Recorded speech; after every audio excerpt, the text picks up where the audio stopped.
पास कोई मुद्दा नहीं होता और विपक्ष मुद्दा ढूंढना चाहता है तो विपक्ष की मदद हम नहीं कर सकते। हमारी जिम्मेदारी है उपभोक्ताओं की मदद करने की, हमारी जिम्मेदारी है उपभोक्ताओं की सुरक्षा देखने के लिए। क्या है संचार साथी? संचार साथी एक ऐप है और एक पोर्टल है जिसके आधार पर हर एक उपभोक्ता अपनी सुरक्षा अपने हाथों से कर पाता है। ये जन भागीदारी का एक कदम है। इसमें लोगों को ऑब्जेक्शन नहीं, लोगों को स्वागत करना चाहिए। इसके आधार पर जब आप मोबाइल फोन खरीदते हो, उसके आधार पर IMEI नंबर फेक है कि जेन्युइन है, उसका रिकॉग्निशन आप संचार साथी ऐप के आधार पर कर सकते हो।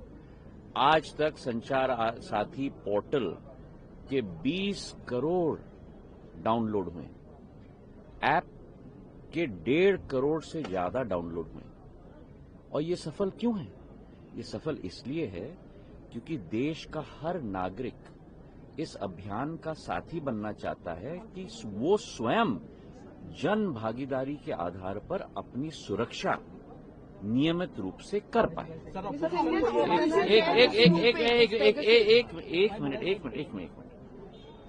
आज तक करीब 1.25 crore mobile connections, fraudulent mobile connections इस जन भागीदारी के आधार पे ही डिस्कनेक्ट हुए। करीब 20 लाख फोन जो चोरी हुए थे उनको ट्रेस किया गया है। 7.5 लाख फोन जो चोरी हुए थे उनको वापस उपभोक्ता के हाथ पे पहुंच चुका है। करीब 21 लाख फोन उपभोक्ताओं के रिकॉग्निशन और रिपोर्टिंग के आधार पे ही डिस्कनेक्ट हुए हैं। तो एक तरफ जहां दूरसंचार के आधार पर देश का एक एक नागरिक कनेक्ट हो रहा है, वहीं दूरसंचार के आधार पर कई ऐसी शक्तियां भी हैं जो इस दूरसंचार की सुविधा का दुरुपयोग करके लोगों के ऊपर फ्रॉड कर रही हैं, लोगों का पैसा ले जा रही हैं, लोगों के फोन्स चोरी कर रहे हैं।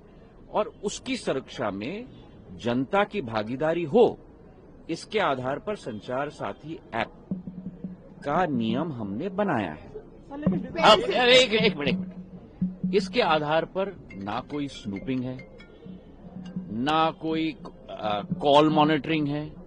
अगर आप चाहते हो तो इसको आप एक्टिवेट करो, अगर आप नहीं चाहते तो इसे एक्टिवेट मत करो। सुनिए ना, अगर आप इसको अपने फोन पे रखना चाहते हो तो रखो, अगर आप इसको डिलीट करना चाहते हो तो डिलीट करो। जिस तरीके से, उदाहरण के तौर पे, आपके फोन पे जब आप फोन खरीदते हो तो उस पे कई ऐप्स आ जाती हैं, जैसे गूगल मैप्स भी आ जाता है। अब आपको गूगल मैप इस्तेमाल नहीं करना है तो आप डिलीट कर लो। अगर आपको संचार साथी इस्तेमाल नहीं करना है तो डिलीट कर दो। इसका मतलब ये ऑप्शनल है सर। ऑब्वियसली डिलीट कर सकते हो आप, कोई प्रॉब्लम नहीं है। तो बात का बतंगड़, एक मिनट, वही तो हर भ्रम को मैं तोड़ने की कोशिश कर रहा हूं। ये कस्टमर प्रोटेक्शन की बात है और हर भ्रम को मैं तोड़ने की कोशिश कर रहा हूं। आपको डिलीट करना है तो आप डिलीट कर दोगे, आप, कोई मैंडेटरी नहीं है। आप अगर रजिस्टर नहीं करना चाहते हो, मतलब कि उदाहरण के तौर पे इस ऐप का उपयोग नहीं करना चाहते हो, तो रजिस्टर मत करो, वो डोरमेंट रहेगा। डिलीट करना है तो डिलीट कर लो। पर क्या हो, एक मिनट, पर हर व्यक्ति को देश में नहीं मालूम कि मुझे फ्रॉड से प्रोटेक्ट करने के लिए, मुझे चोरी से प्रोटेक्ट करने के लिए ये ऐप है। तो हर व्यक्ति तक ये ऐप पहुंचाना हमारी जिम्मेदारी है। अगर आपको डिलीट करना है तो डिलीट कर दो, नहीं इस्तेमाल करना है तो रजिस्टर मत करो।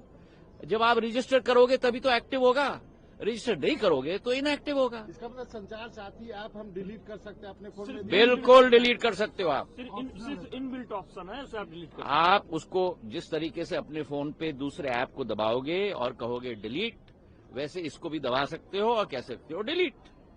चलिए, संचार साथी प्रॉब्लम क्या है कि विपक्ष कुर्सी के नीचे, कुर्सी के पीछे, कुर्सी के लिए मुद्दे ढूंढ रहा है।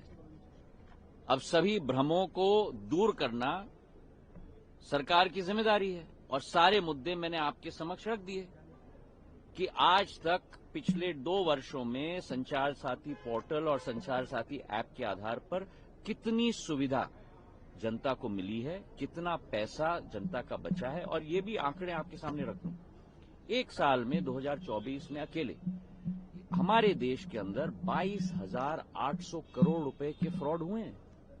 तो एक तरफ विपक्ष चिल्ला रहा है कि आप फ्रॉड कैसे रोकेंगे, दूसरी तरफ अगर संचार साथी का ऐप हमने आम नागरिक को दे दिया तो कह रहे हैं पेगासस। तो करो तो मरो, न करो तो मरो।